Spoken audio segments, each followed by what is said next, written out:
Yo, what's going on, world? This your boy Najee from Cigar Talk, and today I have a very special guest, man. Seated to my left, hey man, this is legendary right here. I got the legendary promoter himself, Mr. Bob Arum. Nice to be with you. Thank you, sir. I appreciate you. How are you? Good.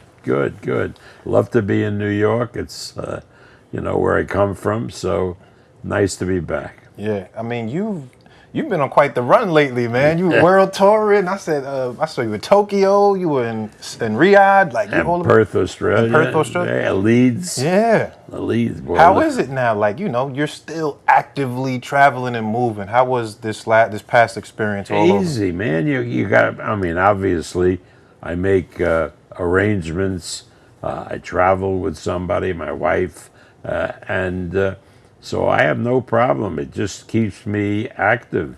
And to meet people all over the world and to realize how popular the sport of boxing is around the world really invigorates me. Yeah. No, I love that. I know recently they had the 5-on-5 matchup. That was a thing everyone was talking about. What do you think of that as a concept, right? Like just the idea that now there's sort of this team aspect to the sport. Well, like every other gimmick, it was a gimmick. Yeah. Because those fighters didn't all belong to Frank Queensberry and didn't all belong to Eddie. Like Wilder was never his fighter, right? Okay, true. But they were good fights. Every fight on that card, every one of those 5 fights was an exciting fight. And that's really important. And if they want to label it for a promoter or for a side or for whatever, okay, that's great as long as the fights are good. Yeah. I would prefer like U.S. against the UK, Right, that right. kind of thing. Like the country kind of thing. Legitimate kind of. Yeah, I see that. How did you? So I know you saw Oscar.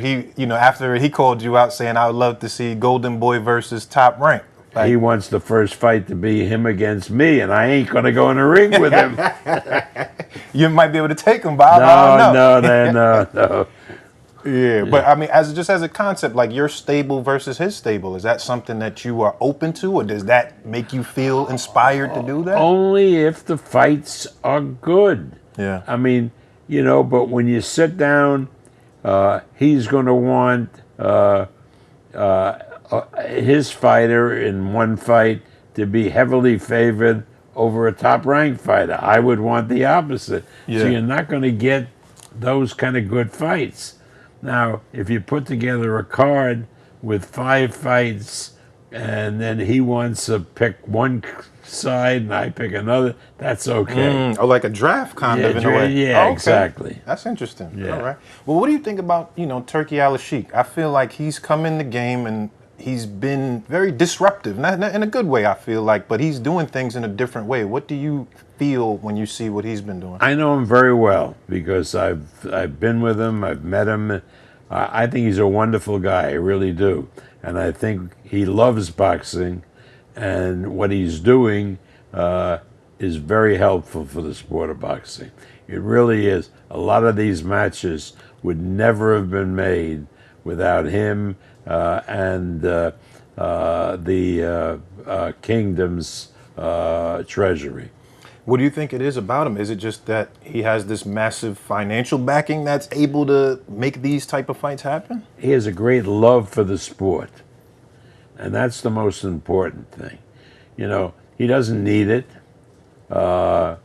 He thinks, and it rightly so, that it will bring some good attention to Saudi Arabia. Yeah.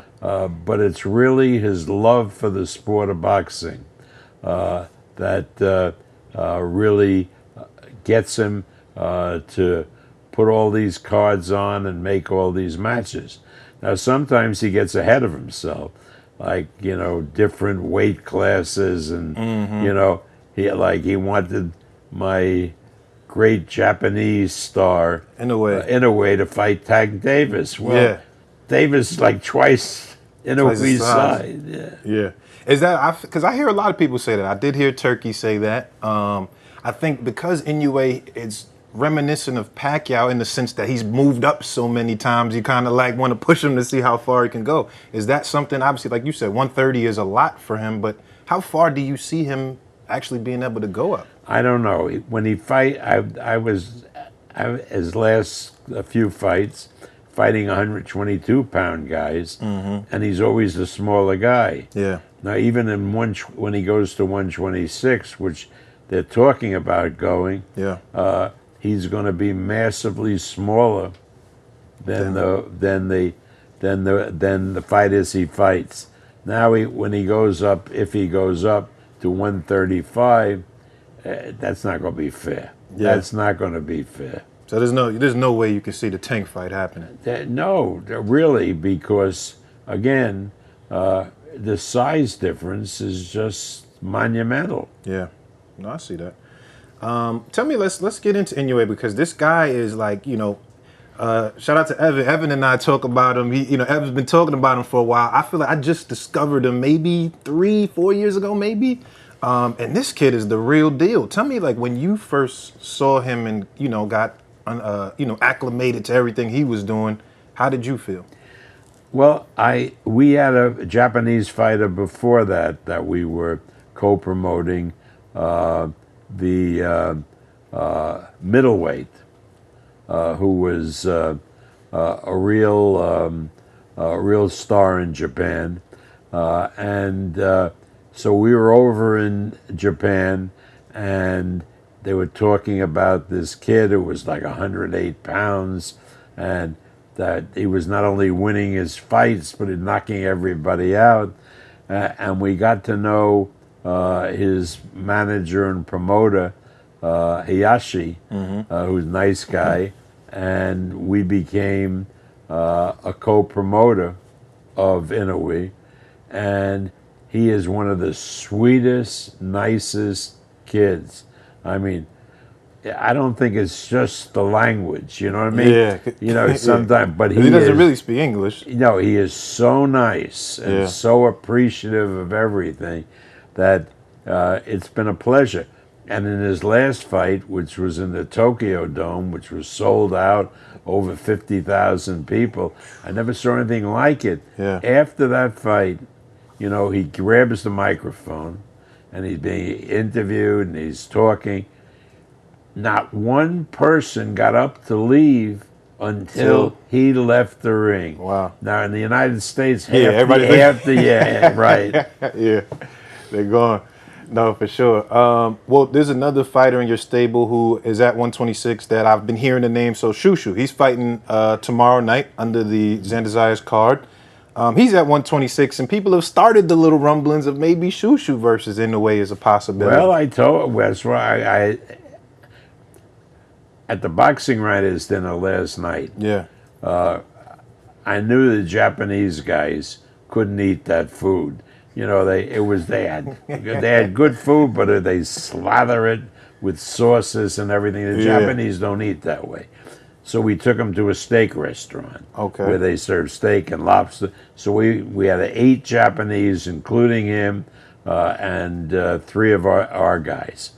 And we were talking, with an interpreter about fighters, and we mentioned Shushu. And I said, watch this kid, and he said he would. And that could be a great fight. Okay. Yeah. All right. Well, I'm looking forward to that. Obviously, another fighter that's been, a really big, sort of high ceiling fighter under your banner, Shakur Stevenson. He has a fight in July. I think that's the last one under his contract. He's in a space that I hear, I heard Eddie Hearn say the other day he would like to sign him. It seems like he'll be heavily courted after whatever happens with this fight. But the problem is he won't be. Why do you say that? Because I talked to Eddie in England, in Leeds, and Eddie said, I ain't going to pay him the money you guys pay him. And, I don't think Al Heyman is looking to add any more fighters. Most of the fighters, or many of his fighters, are leaving because he doesn't have the dates. So Shakur is between a rock and a hard place. And, he's a very, very good fighter, and we've loved promoting him. But again, I really encourage him to go out in free agency and look at other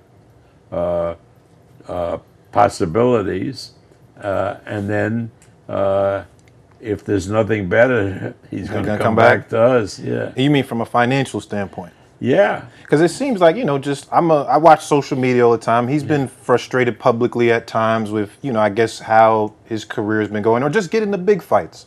What do you think it is like, for somebody like that to try to get those big fights, like a Loma or, Teofimo, whoever? Like, how? Well, again, if he was the kind of fighter that was a big draw, like a Tank Davis has no problem fighting anybody, Yeah. because he brings to the table thousands, hundreds of thousands of fans. Now Shakur, because of his style, doesn't. He's a great fighter, but he doesn't have a tremendous following. So to get a level A fighter to fight him, they say, why? Why? We're going to have a tough time beating him if we can ever beat him. And what does he bring to the table? That's the problem in boxing. So, like, he wants to fight Lomachenko. Yeah. Now, that'd be a great, great fight. But when everything is laid out to Lomachenko and he has the opportunity to fight Shakur or, say, Tank Davis, he's going to make a hell of a lot more money fighting Tank Davis. Yeah. Well, what about the fans? And I love talking like this so the fans can get an understanding of the business from your mind, because everyone thinks they know the business on social media. But when they say, well, these are in-house guys and you're Bob Arum, right? Like if you say or try to, kind of, I don't want to say force the fighters, but, force the in-house fights. Is that something that's possible? Like, are you able to do that? No. You can, yeah, I mean, yes and no. Because you're with these guys, and if they trust you, and you can convince them to do a fight, I think that's possible. Yeah. But again, for example, there's this guy who upset Navarrete, Baranchik. Yes, yeah. Dennis Baranchik, yeah. Right. And so now he looks and sees where he can go, and he probably has two choices, and one is Shakur Stevenson. I saw him call him out. Right, and the other is Keyshawn Davis. Yes. All right, so if Shakur is not with us and Keyshawn is with us, who am I going to try to make? Right, you're going to give it to Keyshawn in that example. Okay. Now that makes sense. I think, sort of moving forward, a lot of things that people say we want to see are the cross-promotional fights. Like, it feels like seldom they happen. Maybe not as much as just in-house fights across promoters, right? Like not just you and Top Rank, just in general.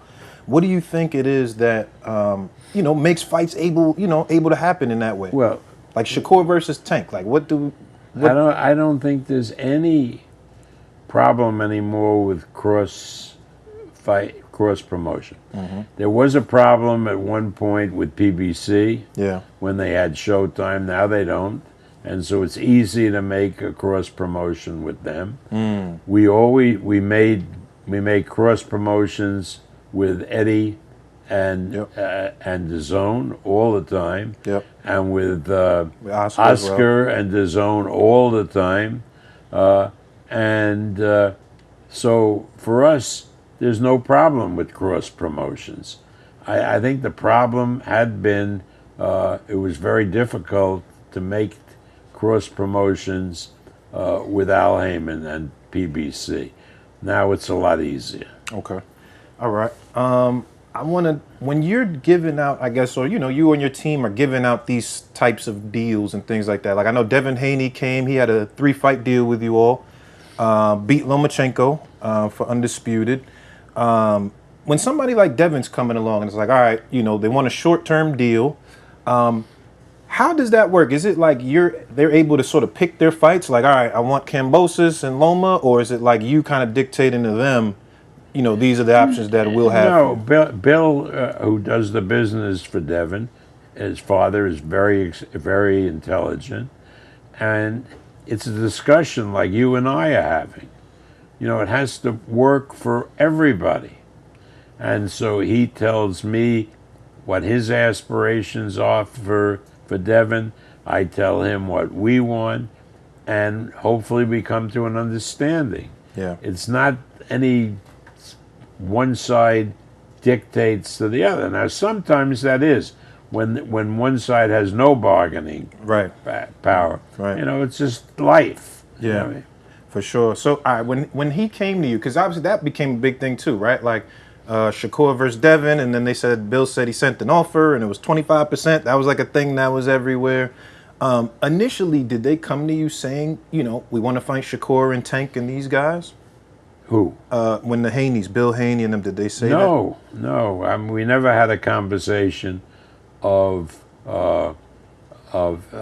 Haney fighting Shakur. I don't know where this offer comes from. I mean, don't forget, people play around. Yeah. People, and I'm sure he did send an offer like that. But, if he was serious, he would sit with Shakur's promoter, which we were at the time, and try to work out a deal. It would have been, I think, a marvelous fight. But again, look at Haney. Who would you if you're Haney? Who would you rather fight? Shakur, very difficult fight. Yep. Or Ryan Garcia, where you can make 2 or 3 times the money because of Garcia's popularity. Right. You're generally gonna go with the higher paid. Exactly. Yeah. Exactly. No, that makes sense. I mean, it didn't go how he anticipated it. No, he thought it was going to be an easy fight. Yeah. A lot of people thought. Did you think that? Yeah, I thought it was an easy fight. Yeah. Okay. Tell me, now we're in a space that, I've seen another thing that we see people say on social media was just, your relationship with black fighters or promoting a black fighter, right? Like I see people talk about that. We saw Terrence Crawford and you had whatever dispute y'all had. In terms of promoting black fighters today, how much different is it than, yesteryear, right? Because we're talking Ali, we're talking Sugar Ray Leonard, Marvin Hagler, Foreman, you've done everybody. But promoting black fighters then versus promoting them now, how different is it? No, it is a cultural thing, and it's not a question of black and white, it's a question of age. When I was younger, and I was more attuned because people were more my age, whether they were black or white or Hispanic, I could relate better to them. See, now it's very hard for me to come to grips as to what thinking is in the black community. Not because it's black or white, it's because I'm 92 and they're in their 20s. Right. There's a whole different different mindset. Right. So it's not race, it's age related. That's why I try to bring into my company, the Top Rank, younger and younger people, because otherwise we'd be really lost. Otherwise, we'd have Mike Tyson fighting every other week. That makes sense. Bob, you can hire me. I'll let you know what's going on out here. Come talk to me. But no, that makes sense. Tell me, I just want to dive into your history, man. It's such a rich history that you have. I know that you were working, I think it said working for the Attorney General's office at one point. U.S. Attorney's office. U.S. Attorney's office? Justice Department. Yeah. So when did you make that switch to where you were like, boxing is your thing? Like, when did you know that? No, here's what happened. I was in the U.S. Attorney's office for the Southern District of New York, and Bobby Kennedy was the Attorney General. And Bobby Kennedy had information that this lawyer who turned out later to be the mentor for Donald Trump. Bobby hated him, hated Roy Cohn. And that Roy was promoting the Patterson-Liston fight, Okay. which was the biggest fight at the time in the early 60s, about 61. And that Cohn was going to take the proceeds from that fight and take it out of the country and pay Patterson on a deferred payment basis, which you were not allowed to do at the time. Yeah. So on the basis of that information, the Attorney General, Bobby Kennedy, came to New York and met with me because I was the head of the tax section in the U.S. Attorney's Office for the Southern District, and had me head up the seizure of funds from that fight. And once we seized the funds, then I had to justify the seizure in court and take everybody's deposition, including Cohn. Yep. In the process of that, I learned the business of boxing. I knew everything, all the ins and outs. But again, I had no real interest in the sport. I had never seen a fight. Okay. Right? Yep. So when... How old are you at this point, by the way? 30. 30. About 30, Right. so 31. Okay. All right. So a number of years later, after the president had been assassinated and Bobby had left the Justice Department, I resigned and went into private practice. Yeah. And a firm that was doing closed circuit boxing hired me, to represent him as a lawyer. And they were doing a fight, I remember, from Canada, Chavallo and Ernie Terrell. And they couldn't get any interest in the fight. So now they asked me, like I knew something, like what they could do to stir up interest. Right. Now this is 1965, and it's hard to believe now, but there had never been a black guy who was a commentator on a sports or news broadcast ever in the United States. That's hard to believe. Right. Right. So I said, get a black guy to be part of the commentating team.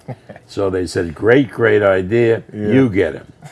So I went and I talked with Willie Mays. Okay. And he had no interest. I don't know. Blah, blah, blah. Is it because he didn't like boxing, or was it just... He didn't feel comfortable being a commentator, being the first one, right? There's a lot of pressure, Bob. Right, pressure. So there was a lawyer friend of mine who had a friend who was a lawyer from Manhasset, Long Island, who was the lawyer who had had Jim Brown go to Syracuse and represented Brown. Yep.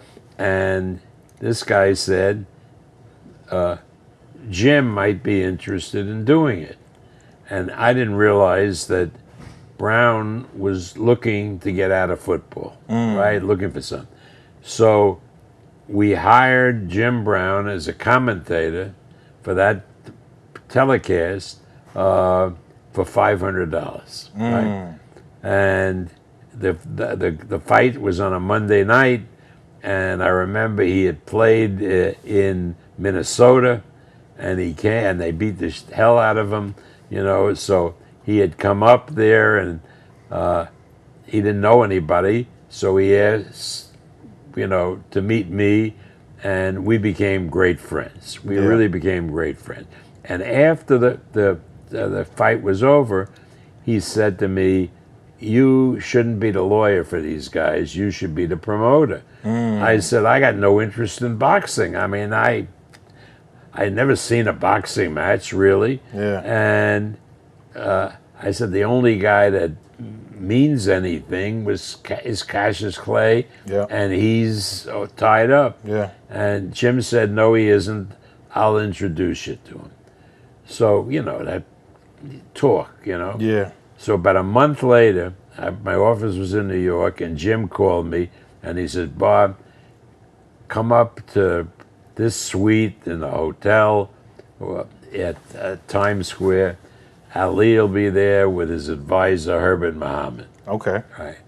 And I went up there, and that was the first time I met Ali. Were you nervous? Like No, because I had no real interest in that. I wasn't a boxing promoter. Yeah.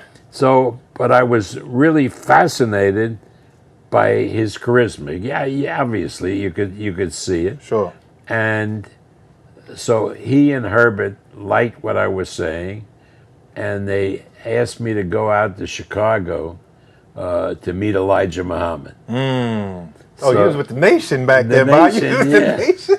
Oh, man. Yeah, so I flew out to Chicago, and I remember going to the headquarters of the Nation of Islam and sitting at this big table, and Elijah was there with people dressed up. I mean, it was a real... They had the bow ties, everything. Yeah, real scene. And so, like, we start the conversation, so 20 minutes... we talk business. And then he looks around and his eyes glaze over and he starts with blue-eyed devils coming down in spaceship. Yeah. So, but I knew instinctively, don't say anything. Right. What was I going to say anyway? So like 10 minutes later, but what are you thinking though? Are you just like, what the fuck is going on right now? I said, be calm and don't do anything. Yeah. And 10 minutes later, stop, and we went back to talking business. And that's how the conversation. And finally he said, I like what I'm hearing, Mr. Arum, and so forth. Yeah. And Herbert is there because one of the deal was that we were going to form this company, which we did, and Herbert was going to be a partner in the company. So we formed the company, and Jim and I were on one side, and Herbert, and they had this guy, John Ali, who had been secretary for the Nation of Islam, right? And on the other. So now I get back to New York, and a guy calls me from the district attorney's office. He said, are you crazy? I said, what do you mean? He said, you know who your partner is? I said, yeah, They might beat you up or something, these guys. No. He said, so he said, John Ali was the guy who we believe arranged for the assassination of Malcolm X. Oh, shit. Damn. Yeah, right. Yeah. So it's a lot of history. Yeah, there's a lot going on. Wow. Right. So, but again, like they say with me, he was okay. You know, he was all right. I know him that like that. He was all right. We always talked business and everything. Yeah. And they, they were a rough group, the Nation of Islam. Sure. I mean, really good, really rough. But they had their enforcers assigned to me, so I could walk any place in the world, go into any friggin' room, and nobody was going to say anything to me. He's with me. Yeah, right. Yeah.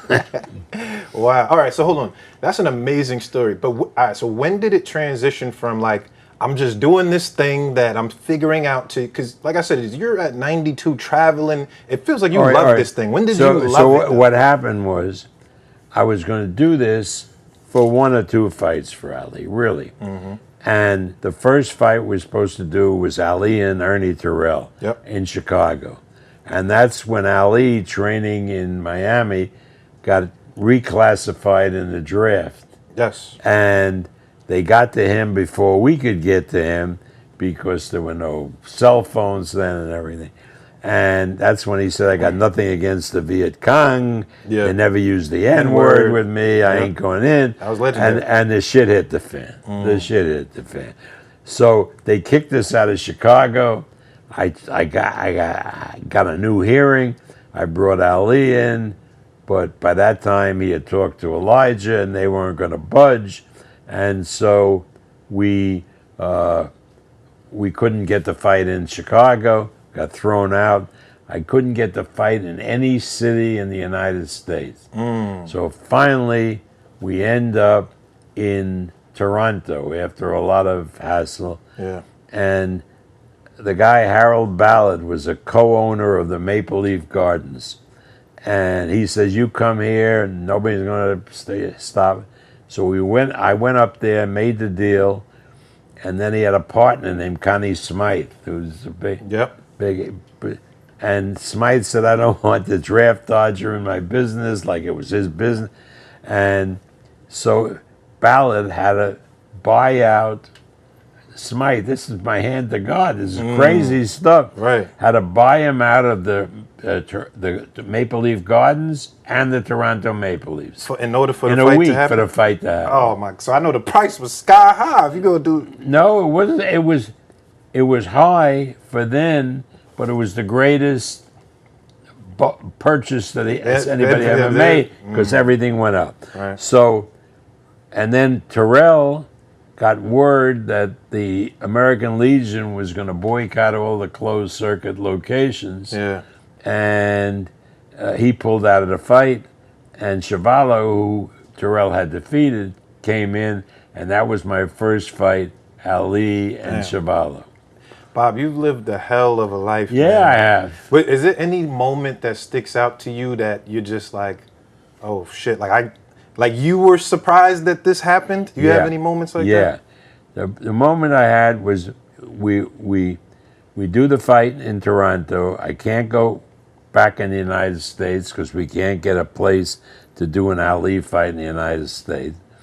This English promoter gets in touch with us, and he wanted Ali to defend his title against Henry Cooper, who Ali had previously fought.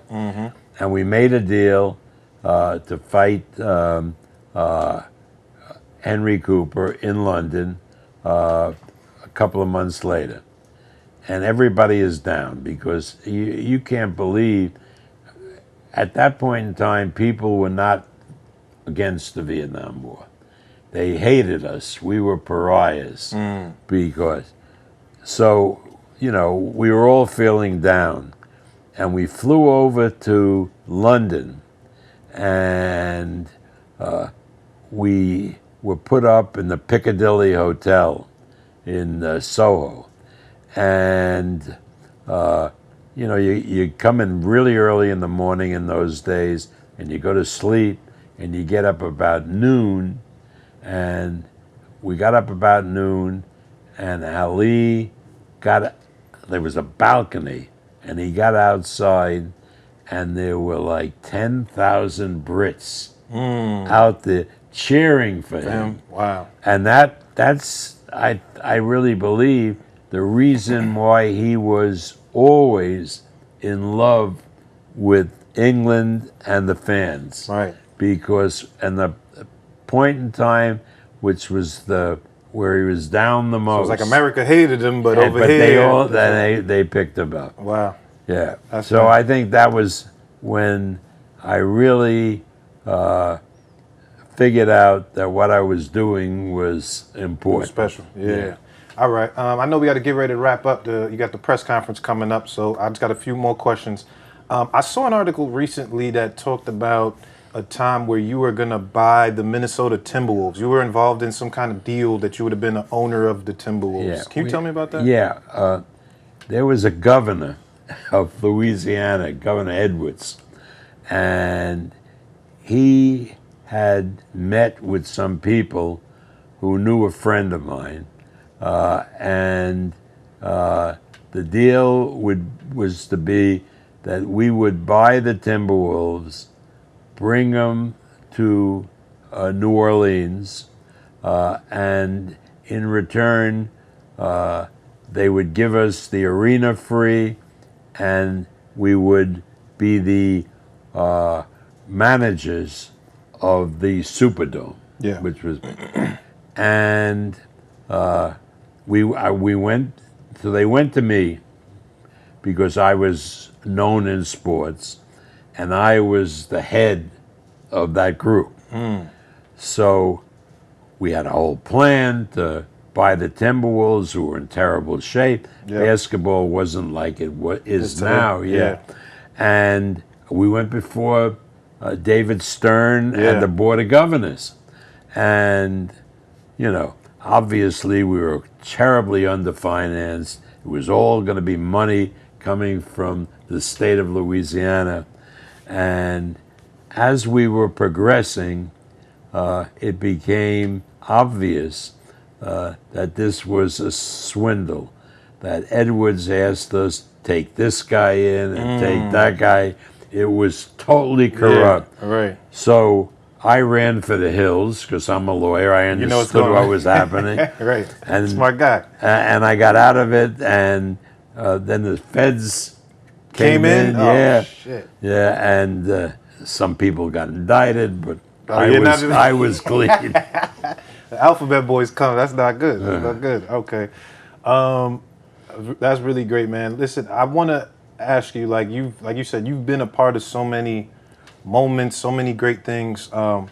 What do you want your legacy to be? Like when you think about everything in totality, like what does Bob feel his legacy is? The point is, with legacies, it is what it is. And wanting is ridiculous because you can want a lot of things for legacies, but you'll be remembered by people who you dealt with, people that you met, people that listened to this podcast. A lot of people listen to this. Right, Yeah. okay. Yeah. Yeah, so again, that'll be my legacy. And I don't want it any particular way. I just do what I do. I laugh, I have a good time, right? Yeah. Are you happy with what the legacy is today? Are you happy with it? I'm happy because I went on this trip. When we did the fight in Japan with Inoue, then a fight in Perth with Lomachenko and Kambosos, and then Saudi Arabia with Fury and Usyk, and then back to England up to Leeds with Taylor and his opponent, Catterall. And everywhere I went, I walked through the airport because I had gotten so much publicity with the fight. Everybody knew me. Everybody wanted to take a picture. So one of our guests was a good friend. She had been the first woman to be the head of a movie studio in Hollywood. She was our guest. And she then started calling me Mick Jagger because like a rock star. Like a rock star, yeah. Okay. Now I like that. Man, just lastly, Bob, see, like I said, my podcast, this is Cigar Talk. A lot of, young people watch this. A lot of black people watch this. When I looked at you in the Forbes list and say 300 million, Bob, that's a lot of fucking money. What? When I looked at your name on the Forbes list, it says $300 million. That's I don't know how they add it up, but if they want to say 300 million, they can say whatever they want. It is what it is. I eat well. Yeah. I sleep well. Hold on, but can you tell me, when was the first time you realized, like, you're rich? Like, was there a moment like, oh shit, like, I'm rich? No, not really. I mean, because, again, I had so many great fighters that I made a lot of money for, that I made a lot of money with Ali and Foreman and Marvin Hagler and Sugar Ray and Oscar and Pacquiao. So obviously along the way, I made money and they made money.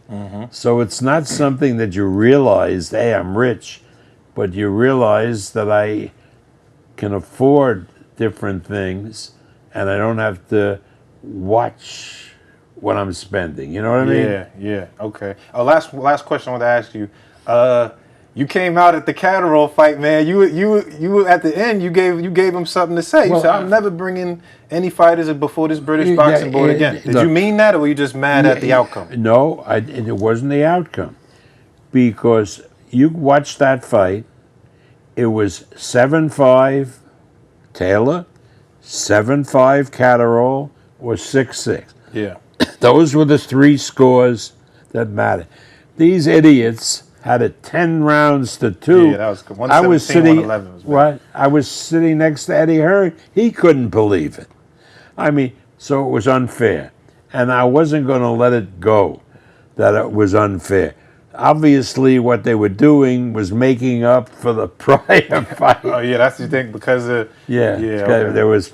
So again, and the I mean, it's hard to say because of my age, but a lot of the judges that the British board appoints are really long in the tooth. Yeah. It's a miracle that they can even see into the ring.